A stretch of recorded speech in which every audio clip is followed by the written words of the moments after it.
momento ahí, no pases el dedo, que esto te interesa, te lo aseguro.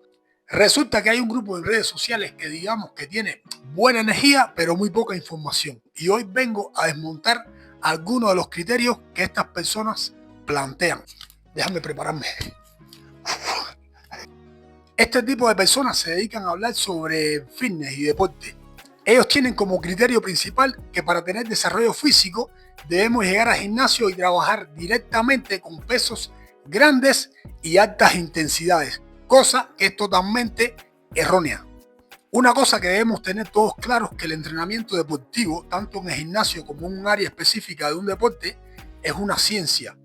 No es llegar a un gimnasio y levantar 2 o 3 pesas, coger un poco de músculo y ya por eso creerte que sabes algo. No, eso es una carrera universitaria como otra cualquiera, que está regida por principios del entrenamiento deportivo. Específicamente hay un principio de los que rige el entrenamiento deportivo que se llama aumento progresivo de las cargas. ¿Cómo se traduce esto? Que debes llegar a tu área deportiva, ya sea de gimnasio o a un deporte, y aumentar las cargas de entrenamiento de forma progresiva. Calentamiento, elevación del pulso, preparación general y la parte principal posteriormente y la final. Subiendo y después recuperándose. Independientemente que yo tenga estudios universitarios y sé de lo que te estoy hablando, eso no quiere decir que tú no puedas pensar. Te pongo un ejemplo simple. Supongamos que conoces a una chica en este mismo momento. Te gustó, te llamó la atención y te la aceptas. Yo dudo que la primera palabra que tú le digas sea: vamos para mi cuarto que quiero hacer travesuras contigo. Bueno, existirá un caso, pero yo creo que el 95% de las personas no harían eso. Bueno, dejemos un poco la jodera, le puse ese ejemplo para que se ubicaran de qué estaba hablando. Vamos a la parte científica, lo que nos interesa, el deporte. Metodológicamente, la ciencia plantea que debes llegar al área deportiva o al gimnasio y hacer primeramente una movilidad articular y un calentamiento general y específico. ¿Para qué? Para que condiciones tu cuerpo para la parte principal, ya sea hacer deporte o levantar pesas. ¿Me entiendes? Y esto tiene un respaldo científico, no es que lo estoy diciendo yo. Cuando tú haces un calentamiento anterior a la parte principal, eso favorece a la vascularización en las articulaciones y aumenta progresivamente la frecuencia cardíaca, la circulación de la sangre, para que me entiendan. Esa vascularización que ocurre en las articulaciones es lo que te impide lesionarte. ¿Por qué? Porque sale el líquido sinovial y actúa como una grasa que impide la fricción entre los huesos de las articulaciones.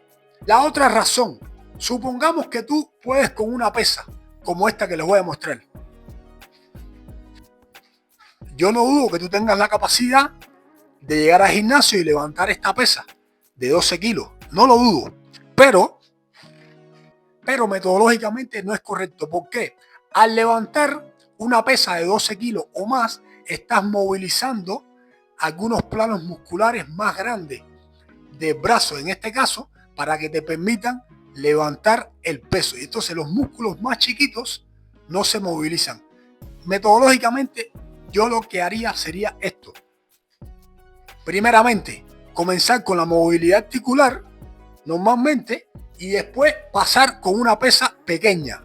Y me dirán, ¿qué me hará esto? Bueno, esta pesa pequeña es la que te permite movilizar los músculos pequeños y fortalecerlos. No sé si te ha pasado o has visto alguna persona que cuando mejor está en su forma física, que tiene una determinada hipertrofia en sus brazos, se lesiona el codo o el hombro. ¿Por qué pasa eso muchas veces? Porque van directamente a los pesos grandes y ahí reclutamos los músculos grandes, los músculos fuertes, y los músculos pequeños se quedan aislados sin fortalecer. Por eso yo recomiendo a mis alumnos que primeramente comiencen con este tipo de pesa. ¿Me entiendes? Para que movilicen los músculos pequeños y se fortalezcan y después en un futuro no tengan lesiones. Bueno, espero que te haya servido el consejo científico. Ahora déjame tu like, tu comentario que ayudan al canal y suscríbete si aún no lo estás para que no te pierdas ningún contenido de deporte vinculado a la ciencia. Muchas gracias.